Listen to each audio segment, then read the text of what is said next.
छत्रपती प्रतापसिंह. तर आता आपण छत्रपती प्रतापसिंहाच्या बाबतीत जाणून घेणार आहोत. तर पेशवाईचा अस्त झाला आणि सातारचे छत्रपती प्रतापसिंह गादीवर होते. जेव्हा पेशवाईचा अस्त झाला तेव्हा सातारचे छत्रपती प्रतापसिंह हे गादीवरती होते.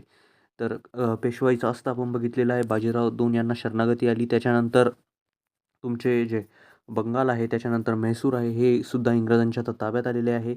इंग्रजांनी छत्रपती प्रतापसिंहाची तह करून ग्रँड डफ या अधिकाऱ्याची त्यांना राज्यकारभारात मदत करण्यासाठी नेमणूक केली. तर जो अधिकारी होता ग्रँड डफ याची आता नेमणूक जी आहे ती छत्रपती प्रतापसिंह यांना मदत करण्यासाठी करण्यात आली.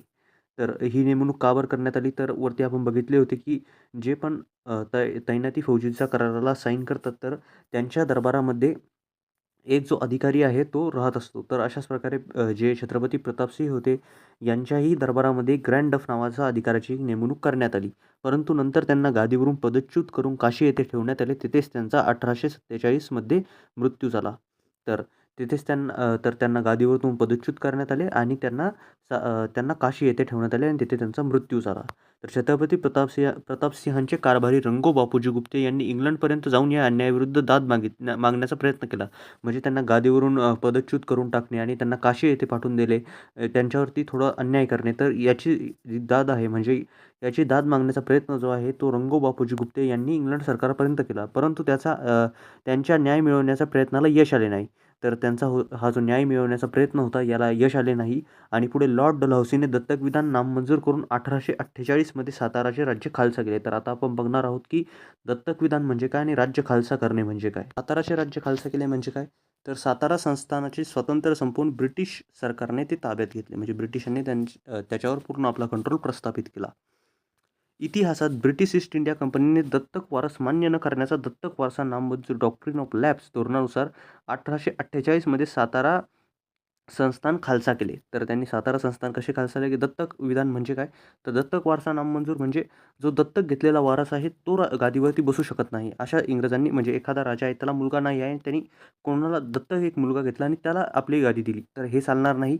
तर यालाच म्हणतात दत्तक वारसा नामंजूर करणे. म्हणजे दत्तक डॉक्ट्रिन ऑफ लॅप्स, दत्तक जो मुलगा घेतलेला आहे तो चालणार नाही आहे बसण्यासाठी. फक्त स्वतःचा जर मुलगा असेल तर चालेल, दत्तक मुलगा चालणार नाही. तर अशा प्रकारे दत्तक विधान नामंजूर केले. म्हणजे आता एखादं जे राज्य आहे त्याच्यामध्ये राजा आहे पण त्या राजाला मुलगा नाही, तर तो राजा जो आहे तो एक दत्तक मुलगा घेतो आणि त्याला जो आहे ते गादीवरती बसवतो. पण समजा एक राजा आहे आणि त्याचा मृत्यू होत आहे आणि त्याला एक दत्तक मुलगासुद्धा त्याने घेतलेला आहे, पण तो गादीवर आता बसू नाही शकत. याला म्हणतात दत्तक विधान त्याने नामंजूर केले.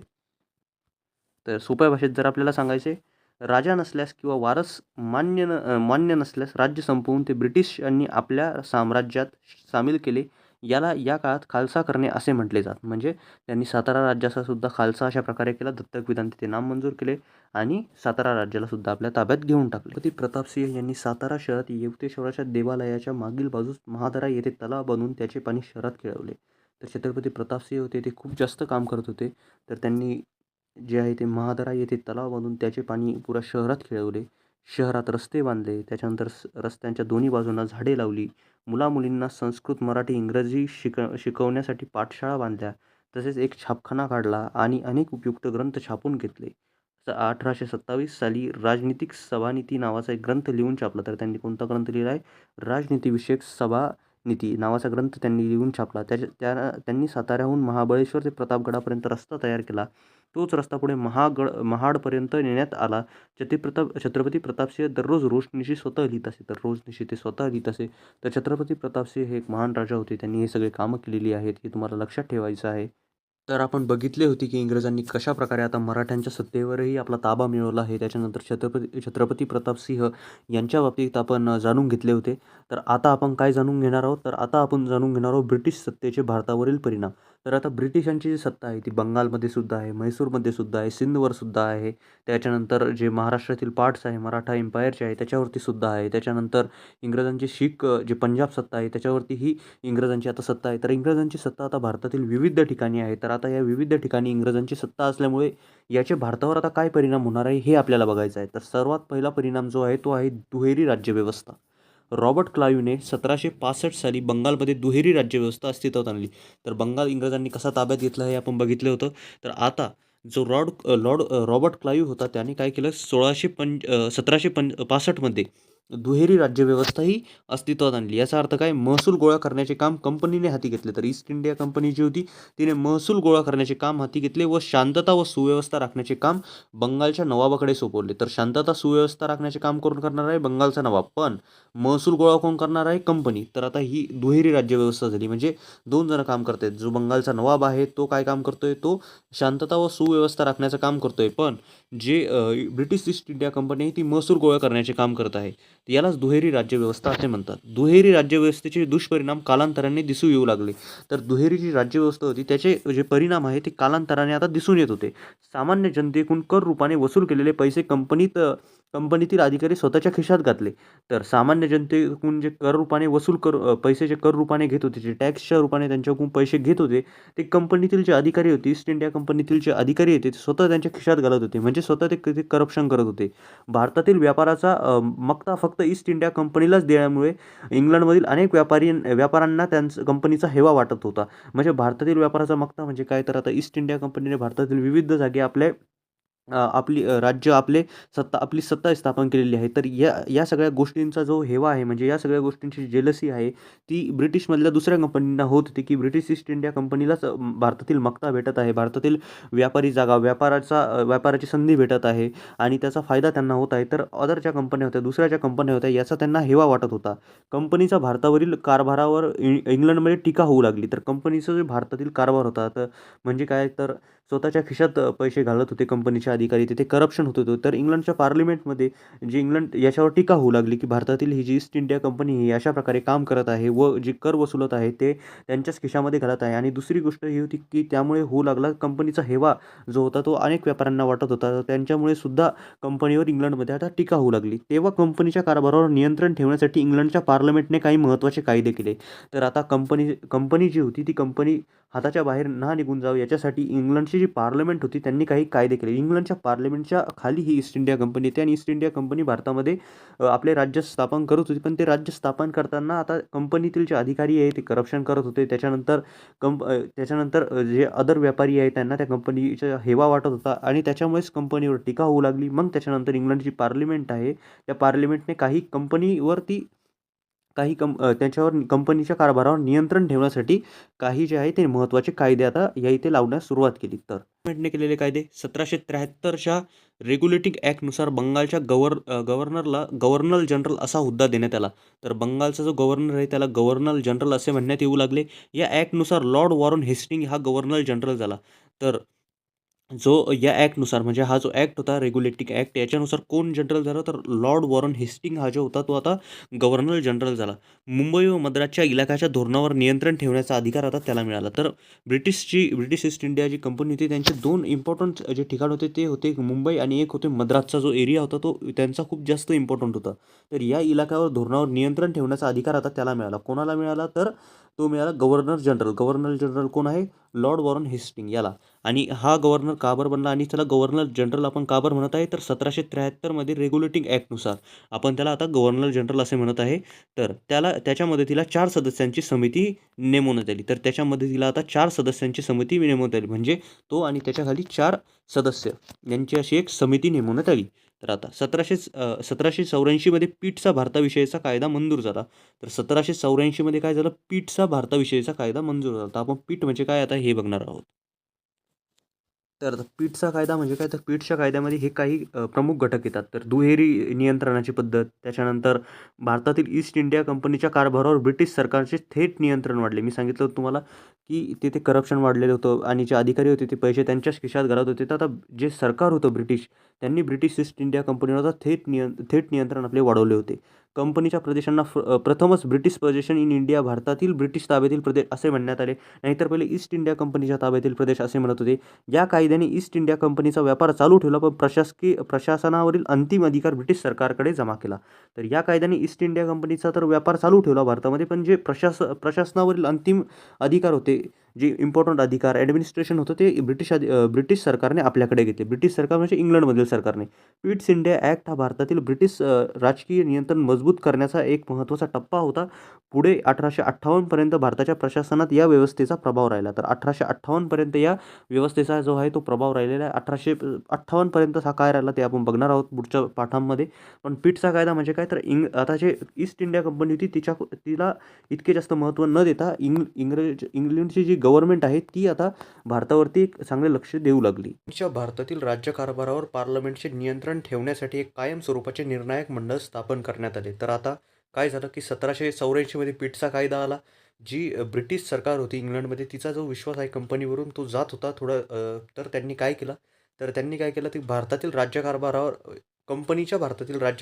पार्लमेंटचे नियंत्रण ठेवण्यासाठी एक कायम स्वरूपाचे निर्णायक मंडळ स्थापन करून टाकले. तर एक मंडळाची स्थापना त्यांनी तिथे करून टाकली.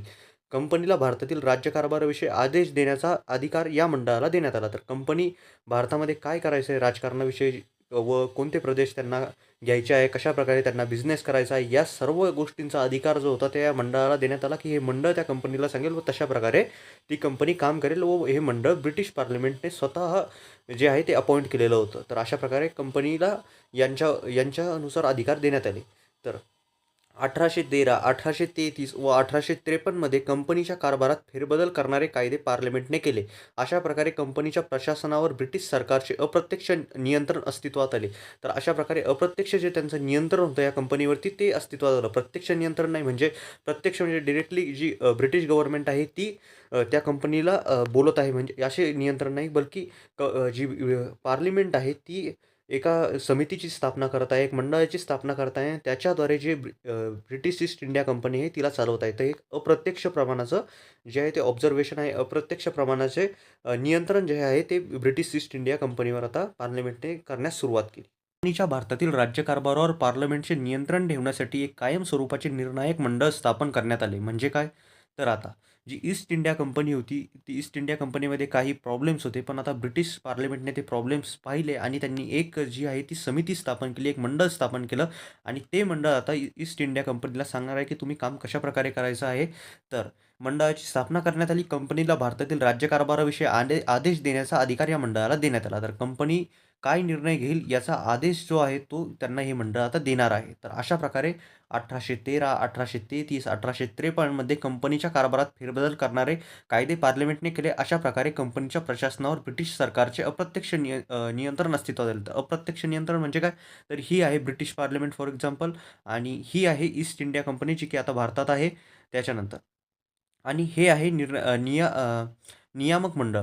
तर हे जे नियामक मंडळ आहे आता याच्यानुसार ब्रिटिश ईस्ट इंडिया कंपनी आहे जी काम करणार आहे, जे आपले पॉलिटिकल निर्णय, राजकारणातील निर्णय आहे, ते या मंडळानुसार आता ईस्ट इंडिया कंपनी घेणार आहे. आणि या मंडळाला आदेश कोण देत आहे, तर या मंडळाला आदेश देत आहे पार्लिमेंट. तर अशा प्रकारे एक इनडायरेक्ट अप्रत्यक्ष नियंत्रण जे आहे आता ते पार्लिमेंटने ब्रिटिश ईस्ट इंडियावर कंपनीवर ठेवण्यास सुरुवात केली. इंग्रज सत्तेच्या आगमनापाठोपाठ नवी प्रशासकीय पद्धत भारतात रूढ झाली. तर भारतातील जी प्रशासकीय पद्धत होती ती आता नाही राहिली आणि इंग्रजांची आता नवी प्रशासकीय पद्धत जी आहे ती आता भारतात सुद्धा आली. कारण की इंग्रजांनी भारतावर आता ब्रिटिश सत्ता भारतावर स्थापन झालेली आहे. त्याच्यामुळे आता नवीन प्रशासकीय पद्धतसुद्धा भारतात येईल जी की इंग्रजांची आहे. त्याच्यामध्ये मुलकी नोकरशाही, लष्कर, पोलीस दल, न्यायसंस्था हे इंग्रजांच्या भारतातील प्रशासनाचे प्रमुख आधारस्तंभ होते. तर कोणकोणते आधारस्तंभ होते, तर मुलकी नोकरशाही, त्याच्यानंतर लष्कर, पोलीस दल, न्यायसंस्था हे इंग्रजाच्या प्रशासनाचे प्रमुख आधारस्तंभ आता भारतात सुद्धा येण्यास सुरुवात झाली. तर आपण आता एक एक करून बघणार आहोत. हे काय आहे, मुलकी नोकरशाही. भारतात इंग्रजांची सत्ता दृढ करण्यासाठी इंग्रजांना नोकरशाहीची गरज होती. म्हणजे भारतातील जी इंग्रजांची सत्ता आहे तिला अजून वाढवण्यासाठी व तिला जसेच्या तसे ठेवण्यासाठी इंग्रजांना आता नोकरशाहीची गरज होती. नोकरशाही म्हणजे त्यांच्यासाठी काम करणारे लोक. लॉर्ड कॉर्नवॉलिस याने नोकरशाहीची निर्मिती केली. तर लॉर्ड कॉर्नवॉलिस याने नोकरशाहीची जी आहे ती निर्मिती केलेली आहे. मुलकी नोकरशाही हा इंग्रज शासनाचा महत्त्वाचा घटक बनला. तर मुलकी नोकरशाही जो आहे तो यांचा शासनाचा एक महत्त्वाचा घटक बनला, यांच्या प्रशासनाचा महत्त्वाचा घटक बनला. कंपनीच्या अधिकाऱ्यांनी खाजगी व्यापार करू नये असा नियम त्याने घालून दिला. कंपनीचे आता जे अधिकारी आहेत त्यांनी खाजगी व्यापार कोणतेही करू नये, म्हणजे त्यांनी त्यांचे व्यापार करू नये, बल्कि कंपनीचेच काम करावे. त्याच्यासाठी काय जर गरज आहे तर त्याच्यासाठी त्यांनी अधिकाऱ्याचे पगार वाढवून दिले. म्हणजे त्यांचे पगार जर ऑलरेडी वाढलेले असेल तर ते दुसरे काम करणारच नाही. तर प्रशासनाच्या सोयीसाठी त्यांनी इंग्रजांच्या ताब्यातील प्रदेशांची जिल्ह्यावर विभागणी केली. तर आता इंग्रजांच्या ताब्यात बंगाल आहे, त्याच्यानंतर मराठ्यांचा प्रदेश आहे, त्याच्यानंतर शीख सत्ता आहे, सिंधचा प्रदेश आहे. तर खूप सारे प्रदेश इंग्रजांच्या आता ताब्यात आहे. त्याच्यानंतर इंग्रजांनी आता हिंदुस्थानावर कब्जा केलेला आहे. जसे की आपण बघितले की इंग्रजांनी आता पूर्ण हिंदुस्थानावर त्यांचा कब्जा केलेला आहे. तर आता काय, तर प्रशासनाच्या सोयीसाठी त्याने इंग्रजांच्या ताब्यातील प्रदेशांची जिल्ह्यावर विभागणी केली. तर त्याने काय केलं, जिल्ह्यावर आता प्रदेशांची विभागणी केली. समजा फॉर एक्झाम्पल, हा एक प्रदेश आहे, हा इंडिया आहे, तर हा एक प्रदेश आहे. तर त्याने याची जिल्हा जी आहे ती भाग पाडले. तर असे भाग पाडल्यामुळे काय झाले, तर वारी त्याने विभागणी केली. जिल्हाधिकारी हा जिल्हा शासनाचा प्रमुख असतो. तर त्याने ते जिल्हाधिकारी नेमले. जिल्हाधिकारी हा जिल्हा शासनाचा प्रमुख असतो. महसूल गोळा करणे, न्याय देणे, शांतता व सुव्यवस्था राखणे ही त्याची जबाबदारी असते. पण ही त्याची जबाबदारी आहे, पण हा तिथलचा राजा नाही, बल्कि हा एक नोकर आहे, जो की इंग्रज सत्ता जी आहे, इंग्रजाच्या प्रशासनातून हा तयार झालेला आहे. तर जबाबदारी असते. अधिकाऱ्यांची भरती इंडियन सिव्हिल सर्व्हिसेस. तर इंडियन सिव्हिल सर्व्हिसेस आजही तुम्ही ऐकत असाल, तर ही तीच सिव्हिल सर्व्हिसेस आहे. हिच्यामध्ये थोडे बदल केले गेलेले आहे, पण ही तीच आहे. इंडियन सिव्हिल सर्व्हिसेस ICS या स्पर्धात्मक परीक्षाद्वारे केली जाऊ लागली. तर या अधिकाऱ्यांची निवड कोणत्या स्पर्धा परीक्षाद्वारे केली जाऊ लागली? ICS. आणि आता जी स्पर्धा परीक्षा होती तिला आपण म्हणतो MPSC, त्याला आपण म्हणतो UPSC. MPSC, UPSC परीक्षा आहे, त्याद्वारे आपण आता कलेक्टर, कमिशनर यांची निवड करतो. तर त्या काळामध्ये कोणती परीक्षा होती? ICS. या परीक्षाची या परीक्षेला चालू कोणी केलं, तर या परीक्षेला चालू केलं लॉर्ड कॉर्नवॉलिस यांनी. तर यांनी का बरं चालू केलं, तर त्यांनी जे त्यांचे प्रशासन होते, त्यांच्या प्रशासनाच्या सोयीसाठी, आणि प्रशासनाची सोय म्हणजे काय, तर एखादा प्रदेश आहे, तर एखाद्या प्रदेशाचे त्यांनी खूप जास्त पार्ट पाडले. त्याला जिल्ह्यावाईज नावं दिले आणि त्या जिल्ह्याचा एक जिल्हाधिकारी म्हणून नेमला आणि त्याचे काही काम होते, त्याला ते काम दिले आणि ह्या अधिकाऱ्यांची निवड जी होती ती परीक्षाद्वारे आता केली जाऊ लागली. लष्कर व पोलीस दल. भारतातील इंग्रजांच्या ताब्यातील प्रदेशांचे संरक्षण करणे. आता भारतातील जे इंग्रजांच्या ताब्यातील प्रदेश आहेत त्यांचे प्रशासनाची जबाबदारी तर आपण बघितली की कशाप्रकारे जे जिल्हाधिकारी आहे त्यांना आता देण्यात आली. पण आता लष्कर व पोलीस दलाचं काय काम आहे, तर भारतातील इंग्रजांच्या ताब्यातील प्रदेशाचे संरक्षण करणे, नवे प्रदेश हस्तगत करणे म्हणजे नव्या जागी आपली सत्ता स्थापन करणे इंग्रजांची. भारतातील इंग्रजाविरुद्धी उठाव मोडून काढणे. तर इंग्रजाविरुद्धी जे स्वातंत्र्यप्रिय लोक आहेत ते आता उठाव तर करणारच आहे. जसे अमेरिकेमध्ये झाला होता. तर तसे स्वातंत्र्यप्रिय लोक जे उठाव करत होते त्या उठावांना मोडून काढणे, म्हणजे त्या उठावांना निकामी करून देणे, ही लष्कराची कामे होती. तर ही त्यांच्या लष्कराची जी कामे होती. देशात कायदा व सुव्यवस्था राखणे हे पोलीस दलाचे काम असे. तर देशात कायदा व सुव्यवस्था राखण्याचे काम हे पोलीस दलाचे असत. न्यायव्यवस्था. इंग्लंडमधील न्यायव्यवस्थेच्या धर्तीवर इंग्रजांनी भारतात नवी न्यायव्यवस्था स्थापन केली. तर आता इंग्लंडमधील न्यायव्यवस्थेच्या धर्तीवर, तर इंग्लंडमध्ये जी न्यायव्यवस्था चालू होती, तर इंग्रजांनी सुद्धा भारतामध्ये आता एक नवीच न्यायव्यवस्था स्थापन केली. पहिली न्यायव्यवस्था जी भारतामधील होती ती त्यांनी मोडीस काढली आणि त्यांनी आता नवीन न्यायव्यवस्था स्थापन केली. प्रत्येक जिल्ह्यात मुलकी खटल्याचे दिवाणी न्यायालय. तर प्रत्येक जिल्ह्यामध्ये आता जे मुलकी खटल्याचे साठी दिवाणी न्यायालय व फौजदारी खटल्यासाठी फौजदारी न्यायालय जे आहे त्यांनी स्थापन केले. त्यांच्या निर्णयाच्या फेरविचारासाठी उच्च न्यायालय स्थापन केली. समजा फौजदारी खटले झाले, त्याच्यानंतर मुलकी खटले झाले, हे खटले झाले. कोणाला त्याचा रिझल्ट आवडला नाही, या त्याला वाटलं की रिझल्ट माझ्या पक्षामध्ये लागलेला नाही, तर तो फेरविचारासाठी उच्च न्यायालयात सुद्धा जाऊ शकतो. तर आता आपण बघूयात की मुलकी खटले आणि फौजदारी खटले म्हणजे काय? मुलकी खटले म्हणजे काय? तर मुलकी खटले हे व्यक्ती, संस्था किंवा मालमत्तेशी संबंधित हक्क वाद यांच्याबाबत असतात. ज्यात शिक्षा देण्याचा हक्क मिळवून देणे किंवा नुकसान भरपाई देणे हा उद्देश असतो. तर मुलकी खटले जे असतात ते सिव्हिल केसेस असतात. आणि त्याची उदाहरणे म्हणजे जमीन किंवा घर मालमत्तेचे वाद, पैशाची वसुली असे खटले याच्यामध्ये असतात. व फौजदारी खटले म्हणजे काय? तर फौजदारी खटले म्हणजे क्रिमिनल केसेस. क्रिमिनल केसेस काय? फौजदारी खटले कायदा मोडणे किंवा गुन्हा केल्याच्या आरोपाशी संबंधित असतात. हे थोडी हिनियस क्राईम असतात. म्हणजे तुम्ही चोरी केली, मारहाण या खून केला, तर त्याला म्हणतात फौजदारी खटले, जे क्रिमिनल केसेस असतात. तर याला म्हणतात मुलकी खटले व फौजदारी खटले, याच्यामधला हा बेसिक डिफरन्स आहे. तर फौजदारी खटले म्हणजे जर तुम्ही कायदा मोडून टाकला किंवा गुन्हा तुम्ही केला आणि आरोपाशी संबंधित तुम्ही आहात, या आरोपाशी संबंधित तुम्ही आहात, तुम्ही खून केला, या मारहाण केली, या चोरी केली, हे फौजदारी खटल्यांमध्ये येतात. आणि मुलकी जे खटले आहेत ते म्हणजे ते जमीन व हक्क मालमत्ते याच्याशी संबंधित असतात. याच्या आपण नागरिकशास्त्रामध्ये अजूनही चांगल्या प्रकारे जाणून घेणार आहोत की मुलकी खटले म्हणजे काय आणि फौजदारी खटले म्हणजे काय. पण त्याची बेसिक डेफिनेशन ही आहे की मुलकी खटले म्हणजे सिव्हिल केसेस असतात आणि फौजदारी खटले म्हणजे जे असतात ते क्रिमिनल केसेस म्हणून त्यांना ओळखले जाते.